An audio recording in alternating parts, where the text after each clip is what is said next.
할렐루야. 아멘. 우리에게 평화를 주시는 예수 그리스도를 찬양합니다.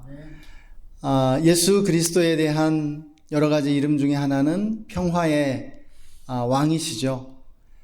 예수님은 우리에게 평화를 주시는 분이시고 하나님은 우리에게 평화를 주시는 하나님이신 줄 믿습니다. 성경에서 이 평화라고 하는 개념은 가장 중요한 개념 가운데 하나죠. 우리가 구원받는다라고 하는 것, 그것이 무엇인가? 바로 우리에게 하나님이 평화를 주신다는 것입니다. 우리가 잃어버린 그 평화를 되찾게 해주신다는 것이죠. 아담과 하와가 범죄함으로 타락했을 때 인류가 잃어버렸던 것이 무엇이냐? 그것은 바로 평화라고 하는 것입니다. 그래서 성경에서 이 평화만큼 중요한 것이 없습니다. 세상에는 두 종류의 사람들이 있는 것 같습니다. 매파와 비둘기파라고 할 수 있는데요. 매는 어떤 새입니까? 매는 조류 가운데, 이 새들 가운데 생태 피라미드의 최상단에 있는 포식자죠. 그래서 이 매는 사냥꾼들이 사냥에 이용할 만큼 매우 호전적인 새입니다. 아마 새들 가운데 가장 호전적이고 사나운 새가 뭐냐라고 한다면 우리는 매라고 할 수 있을 것입니다. 이에 반해서 비둘기는 평화를 상징하는 온순한 새입니다.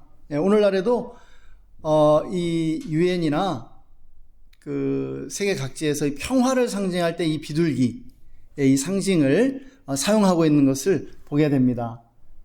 노아의 방주에 그 비둘기가 그 새 잎을 물고 이렇게 왔었죠.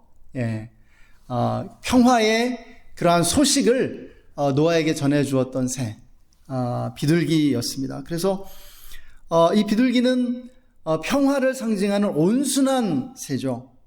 그래서 매파는 싸우기 좋아하고 전쟁을 지지하는 이 호전적인 사람들, 강경파를 가리키고요.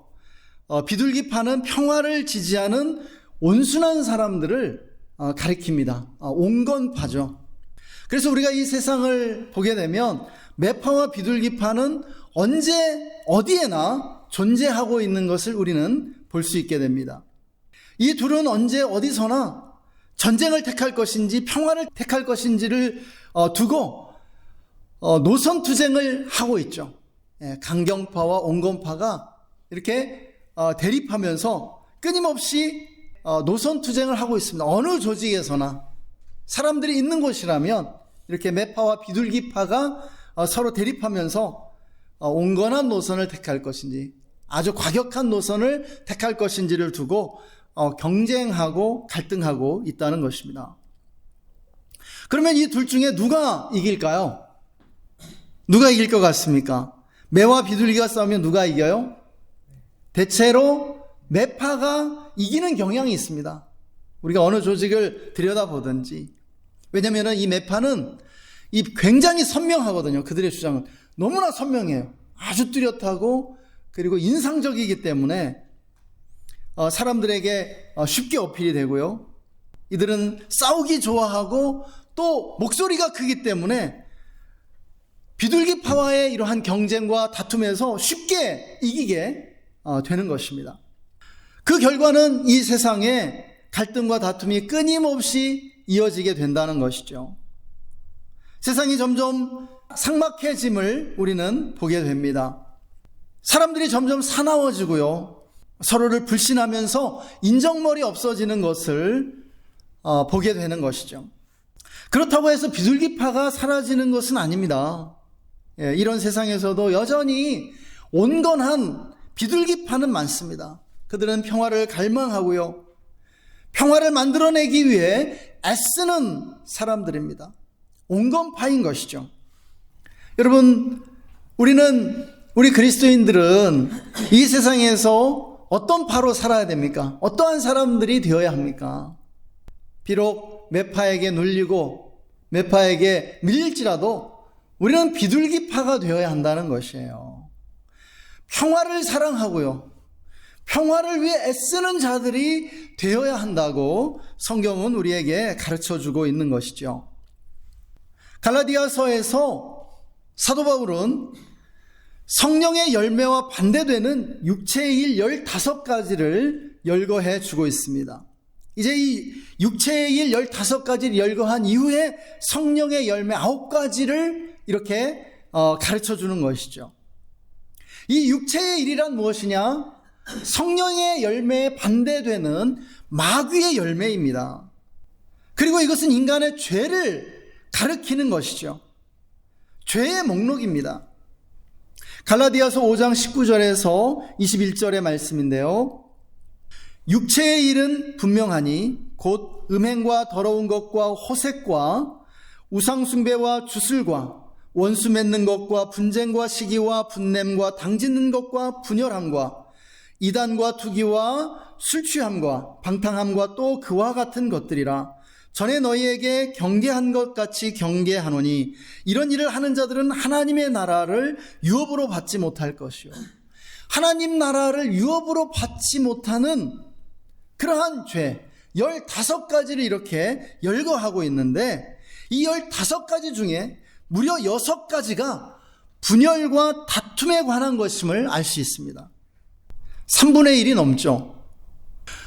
성경에서 마귀를 어떻게 묘사하냐면 마귀는 분열시키는 자라고 그렇게 가르쳐주고 계십니다. 마귀라는 이름 자체가 하나를 둘로 만든다는 의미가 있는 것이죠. 하나를 둘로 만들어요. 분열시킨다라고 하는 것이에요.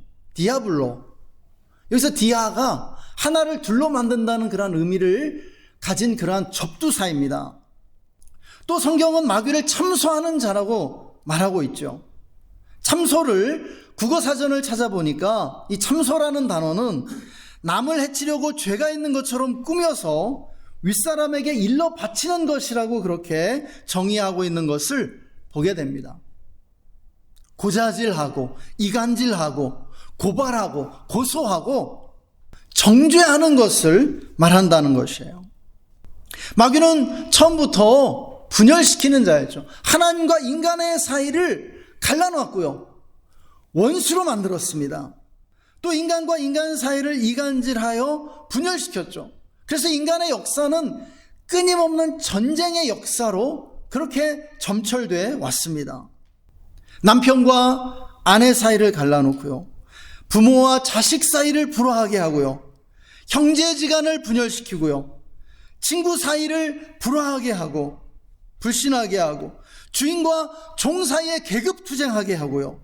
상사와 부하 사이에 다투게 만듭니다. 선생과 제자가 존경하고 사랑해야 하는데 불신하고 다투게 되는 것을 보게 되는 것이죠. 원수마귀는 모든 인간관계에 금이 가게 하고 불신을 싹 틔우고 서로를 미워하고 증오하게 만든다라는 것이에요. 이것이 마귀의 일이고요. 또 마귀의 자녀들이 하게 되는 일들입니다. 오늘 말씀은 그것을 분명하게 말씀하고 있죠. 야고보서 오늘 본문 3장 14절에서 16절의 말씀입니다. 그러나 너희 마음속에 독한 시기와 다툼이 있으면 자랑하지 말라. 진리를 거슬러 거짓말하지 말라. 이런 지혜는 위로부터 내려온 것이 아니요 땅 위의 것이요 정욕의 것이요 귀신의 것이니 시기와 다툼이 있는 곳에는 혼란과 모든 악한 일이 있습니다. 여러분, 다툼과 분열이 있는 곳에, 시기와 다툼이 있는 곳에 혼란과 모든 악한 일들이 있다고, 이것이 땅 위의 것이요 정욕의 것이요 귀신의 것이라고, 마귀적인 것이라고 분명하게 말씀하고 있는 것을 우리는 보게 됩니다.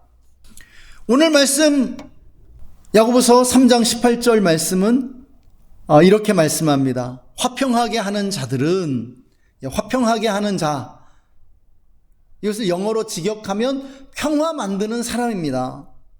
피스메이커예요. 화평하게 하는 자들은 화평으로 심어 의의 열매를 거두느니라, 이렇게 말씀하고 있습니다.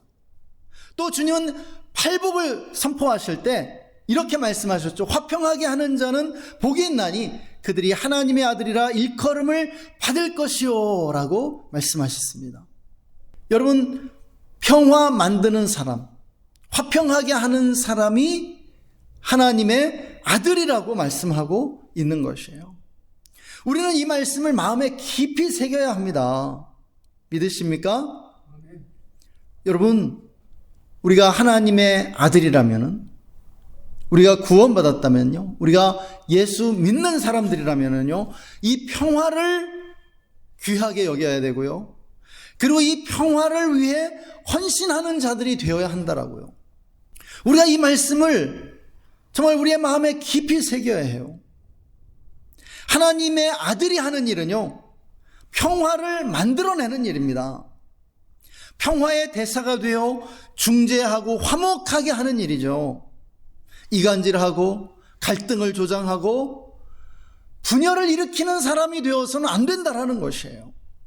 평화를 만들어내는 사람이 하나님의 아들이기 때문이에요. 분열과 다툼을 조장하는 사람이 마귀의 자녀라고요. 예수님이 이 독사의 자식들아 라고 말한 그런 독사의 자식들이 바로 하는 일이라고 하는 것입니다. 그러면 평화를 만들어내는 사람은 어떤 사람들일까요? 오늘 본문의 17절 말씀 보면 오직 위로부터 난 지혜는 첫째 성결하고 다음에 화평하고 관용하고 양순하며 긍휼과 선한 열매가 가득하고 편견과 거짓이 없다라고 말씀하고 있습니다. 여러분, 그러한 사람들이 화평하게 하는 자들, 평화를 만드는 자들인데요, 이러한 사람들을 좀 정리하면 네 가지로 정리할 수 있습니다. 첫째로, 평화 만드는 사람은요, 평화를 사랑하는 사람들입니다. 여러분, 평화를 사랑하는 사람들만이 평화를 만들어낼 수 있다고요. 여러분, 믿으시기 바랍니다. 여러분, 다투기 좋아하고 모든 사람들과 불화하는 사람들이 어떻게 평화를 만들어낼 수 있겠어요? 그런 사람들은 끊임없이 갈등을 양산해내고 싸움을 만들어내고 있는 것이죠. 평화를 사랑해야 돼요. 여러분, 하나님의 아들 된 우리는 평화를 사랑하고 평화를 도모하는 자들이 되어야 할 줄 믿습니다. 할렐루야. 둘째로, 평화를 만드는 사람은 온유한 사람들입니다. 앞서 말씀드린 대로 평화를 사랑하는 비둘기파는요, 온건한 사람들입니다. 주님은 팔복을 선포하시면서 온유한 자들에 대해 이렇게 말씀하셨죠. 온유한 자는 복이 있나니 그들이 땅을 기업으로 받을 것이며. 할렐루야. 여러분, 온유하다는 것이 무엇입니까? 따뜻하고 친절하고 부드러운 것을 말하는 것입니다. 부드러운 사람들이에요. 여러분, 온유한 사람이 되어야 평화를 위해 일할 수 있는 것이죠. 과격하고 강경하고 자기 입장을 조금 더 양보하려 하지 않는 사람들이 어떻게 평화를 만들어낼 수 있겠습니까? 온유한 사람만이 평화를 만들어낼 수 있는 것이죠. 셋째로, 평화 만드는 사람은 다투는 사람들 중간에 서서 중재하는 사람이 평화 만드는 사람입니다. 싸우는 사람들 중간에 서서요, 중재하는 이들이 있기에 세상은 평화를 누리고 있죠. 이 중간에 서는 사람들을 가리켜서 이 세상에서도 피스메이커라고 합니다. 문제는 이 중간에 서는 이 사람들, 어떻게 될까요? 고래싸움에 새우등 터진다고 등 터지는 일들을 당하기 마련이라는 것이죠. 등 터지는 새우꼴 되기 쉽다는 것입니다. 왜요? 서로의 입장을 이해하고 서로의 입장을 대변해 주다 보니까 오해를 받는 거예요. 너 저 사람 편이었어? 이렇게 배신자 취급을 받기도 하더라는 것이죠. 그래서 여러분, 평화를 만드는 사람들이 네 번째로, 마지막으로 평화를 위해 십자가의 고난을 받게 되는 그러한 특징이 있다는 것이죠. 평화 만드는 사람은요, 평화를 위해 고난받게 되어 있다는 것입니다. 그리고 이렇게 중간에 서서 고난받지 않으면은요, 평화를 이루어낼 수 없다라는 것이에요. 가장 그것을 대표적으로 보여주는 분이 예수님이시죠. 주님은요, 하나님과 원수되었던 우리를 화목하게 하셨습니다. 그러나 그 과정에서 어떻게 되셨어요? 우리 주님은 십자가에 못 박혀 고난받으셔야 했던 것이죠. 우리도 그렇습니다. 우리도 평화를 만들고자 하면 이렇게 고난받지 않으면 안 된다고요. 여러분, 우리는 이 세상에서 평화를 누리기 위해서는 때로는 손해를 감수해야 합니다. 때로는요, 고난받아야 돼요. 때로는 우리가 사람들에게 그렇게 미움받기도 하는 것입니다. 그러나 그렇다고 해서 우리가 비둘기파가 되기를 포기해서는 안 되고요. 매파가 되어 그렇게 사나워져서는 안 된다라는 것이죠. 이제 말씀을 정리하려고 합니다. 지난주에 로마 가톨릭의 교황인 프란치스코 교황이 선종했는데요. 교황들 가운데 최초로 프란치스코라는 그 이름을 사용했죠. 이 프란치스코 교황이요. 그는 이제 교황이 되면서 자신의 이름을 12세기의 성인 프란치스코 성인에게서 그 이름을 따왔다고 합니다. 12세기의 이 아시시의 성 프란치스코는요, 2000년 기독교 역사에서 겸손하신 예수 그리스도를 가장 많이 닮은 그러한 성인으로 평가되는 분입니다. 저도 이 프란치스코를 아주 존경하는데요. 이 성 프란치스코가 남긴 이 평화의 기도, 평화를 구하는 그의 기도가 지금도 우리에게 잘 알려져 있습니다. 여러분도 한 번쯤은 들어보셨을 것 같은데요. 오늘 설교는 그의 시에 다 담겨져 있습니다. 그래서 이 시간에 정말 이 설교 한 편보다도 더 귀한 그의 이 시를 우리가 함께 읽기를 원합니다. 우리 모두가 평화 만드는 사람 되기를 소망하면서 다 함께 이 시를 읽었으면 좋겠습니다. 주보에도 나와 있으니까 주보를 보셔도 되고요. 우리 시간에 함께 이 시를 읽어보겠습니다. 한 목소리로 시작. 주여, 나를 평화의 도구로 써 주소서. 미움이 있는 곳에 사랑을, 다툼이 있는 곳에 용서를, 분열이 있는 곳에 일치를, 그릇됨이 있는 곳에 참됨을, 의심이 있는 곳에 믿음을, 절망이 있는 곳에 희망을, 어둠의 빛을, 슬픔이 있는 곳에 기쁨을 가져오는 자 되게 하소서. 위로받기보다는 위로하고, 이해받기보다는 이해하며, 사랑받기보다는 사랑하게 하여 주소서. 우리는 줌으로써 받고, 용서함으로써 용서받으며, 자기를 버리고 죽음으로써 영생을 얻기 때문입니다. 아멘.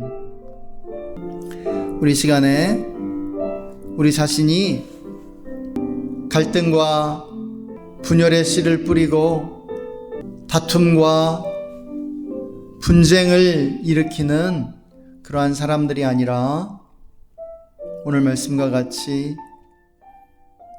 화평을 심어 의의 열매를 거두는 평화 만드는 사람이 될 수 있게 해달라고, 언제 어디서나 다툼을 멀리하고 갈등을 멀리하고 분열 가운데 하나 되게 하고 화목하게 하고 반목하는 사람들을 중재하면서